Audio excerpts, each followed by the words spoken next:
मध्ये अत्यंत एक गंभीर विषयावर आपली चर्चा चालू आहे. माझ्या काही सूचना यामधल्या सभापती महोदय आहेत.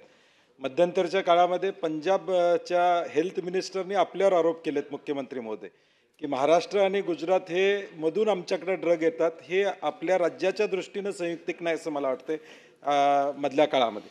दुसरं माझं म्हणणं सभापती महोदय, ज्या 2024ची आकडेवारी बघितली तर जवळजवळ 15,000 गुन्हे या ड्रग्सच्या बाबतीत आपल्या राज्यामध्ये दाखल झाले. 14,000 लोकांच्यावर गुन्हे झालेत आणि 4,000 कोटी रुपयाचा मुद्देमाल आपण म्हणूया आपल्या भाषेत हा जप्त या ठिकाणी करण्यात आला. हा टिप ऑफ द आईसबर्ग आहे. म्हणजे जेवढा सापडला तेवढा आपण त्याच्यावर कारवाई त्या ठिकाणी केली. यावर्षीची आकडेवारी कदाचित आपल्याकडं असेल, यावर्षीची आकडेवारी मे महिन्यापर्यंतची आकडेवारी नेमकी किती झाली. तर हा एक मोठा विषय आहे सभापती महोदय. माझी सन्मान्य मुख्यमंत्री महोदयांना विनंती आहे की आपण ब्रीफिंग घेतो नेहमीच SIDचं, मला वाटते त्या ब्रीफिंगमध्ये नार्कोटिक्स हा प्रायोरिटीवर असला पाहिजे अशी परिस्थिती राज्याची झालेली आहे. ज्या पद्धतीनं आपण गडचिरोलीमध्ये नाम लावलेला आहे, नक्षलवादी जिल्ह्यामध्ये जिल्हा पोलीस प्रमुखांनी काम केलं की त्याला चॉईस पोस्टिंग आपण देतो 3 वर्षानंतर. मला वाटते आता ती गरज नाही या डिपार्टमेंटमध्ये. NCB म्हणजे साईड पोस्टिंग अशी एक धारणा आता आपल्या प्रशासनामध्ये झालेली आहे. NCBची पोस्टिंग प्राईम पोस्टिंग आहे, कारण की उद्याचं भवितव्य या राज्यातल्या युवक आणि युवतींचं भवितव्य ह्याच्यावर अवलंबून असणार आहे. आपण योजना अनेक केल्या. आता तुम्ही 2023 साली अँटी नार्कोटिक्स टास्क फोर्स आपण स्थापन करण्याचा निर्णय घेतलाय. परवा 19, 30, 25 रोजी तुम्ही 346 पदं ह्यात भरण्याचा निर्णय घेतलाय. ती स्पीडमध्ये आपण कधी पदं भरणार आहोत, कारण की आपले सेल जिल्ह्यात पण आहेत, परंतु त्या सेलची क्षमता आणि तिथंही सेलमध्ये आपण कुणाला करतो, SP किंवा आपला PI कुणाला ज्याला काही काम करता येत नाही त्याला त्या सेलमध्ये टाकून देतो. म्हणजे याची तब्येत बरोबर नाही, ज्याला फिजिकली काही जमत नाही, तू हे काम कर, तुला बसून काम करायची अशी अवस्था आहे. तर मला वाटतं आपल्या सरकार म्हणून हे डिपार्टमेंट प्रायोरिटीवर आपण या ठिकाणी घ्यावं अशी माझी मुद्दामून अपेक्षा असणार आहे. 4,000 कोटी मागच्या वर्षी रुपयाचा मुद्देमाल जप्त झाला असेल तर बाजारात किती असेल. आणि या कारखाने जे चालतात तिथं मला वाटतं MSCBची कनेक्शन देताना त्याचा विचार केला जातो का नाही. असा एक होलिस्टिक अप्रोच जर सगळ्या डिपार्टमेंटनी घेतला तर हे थांबवणं आपल्याला शक्य होईल असं मला वाटतं. माननीय मुख्यमंत्री.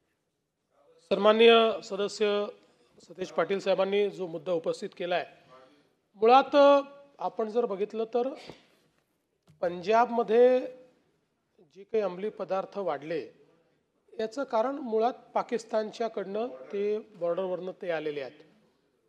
मध्यंतरीच्या काळामध्ये असं लक्षात आलं की गुजरातमधले पोर्ट आणि आपला JNPT पोर्ट, या पोर्टवर जो काही कार्गो यायचा त्या कार्गोमध्ये असं लक्षात आलं की वर कार्गो आणि खाली अंमली पदार्थ अशा प्रकारे पाठवण्याचा प्रयत्न होतोय.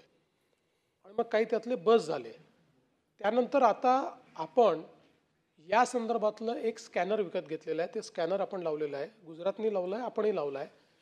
हे स्कॅनर आता अशा प्रकारचे जे काही त्या ठिकाणी कंटेनर्स असतात त्या कंटेनरचं स्कॅनिंग केलं आणि त्याच्यामध्ये कुठल्याही प्रकारे कुठेही लपवलेले अंमली पदार्थ असले तरी त्याचं आपल्याला इंडिकेशन मिळतं आणि आपण ते थांबवू शकतो.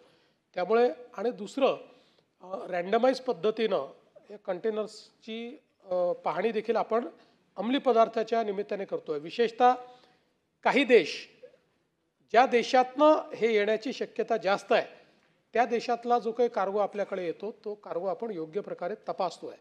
त्यामुळे हा एक रूट जो मध्यंतरीच्या काळात शोधून काढला होता तो रूटही पोर्टचा आपण आता बंद करण्याचा प्रयत्न करतो आहोत. आता मुळामध्ये बाहेरून येणारा हा चॅलेंज तर आहेच, पण जसं मी सांगितलं की आपल्या इथे निर्माण होणारा आणि छोट्या छोट्या ठिकाणी निर्माण होणारा आणि ते इतके सिंथेटिक ड्रग्स हे इतके शरीराला हानिकारक आहेत की त्यातनं माणसं एकदा त्याच्या व्यसनाधीन झाले तर ती वाचू शकत नाही, ती मरणार हे पक्का आहे. त्याच्यामुळे याच्यामध्ये जसं तुम्ही म्हटलं whole of the government approach, तो होल ऑफ द गव्हर्नमेंट अप्रोचच आपल्याला करणं गरजेचं आहे. आणि म्हणून हे जे काही आपण इंटेन्सिफाय, गुन्हे का वाढले, कदाचित यापूर्वी गुन्हे होत असतील पण आपण इंटेन्सली त्याच्यावर कारवाई करत नव्हतो. आता ती कारवाई आपण एकदम इंटेन्सिफाय केलेली आहे आणि त्याच्यामुळे हे गुन्हे अजूनही वाढतील, अजून आपल्याला पकडावे लागतील. कारण तुम्ही जसं म्हणालात की कदाचित आपल्याला जेवढे सापडतात तेवढेच बाहेर सापडत नाही आहेत, त्यामुळे ते आपल्याला शोधावे लागतील, त्याच्यावर कारवाई चालली आहे. हे जे 346 पदं आहेत यातली बहुतांश आता आपण भरलेली आहेत, उरलेली भरवायची कारवाई आपली चालली आहे.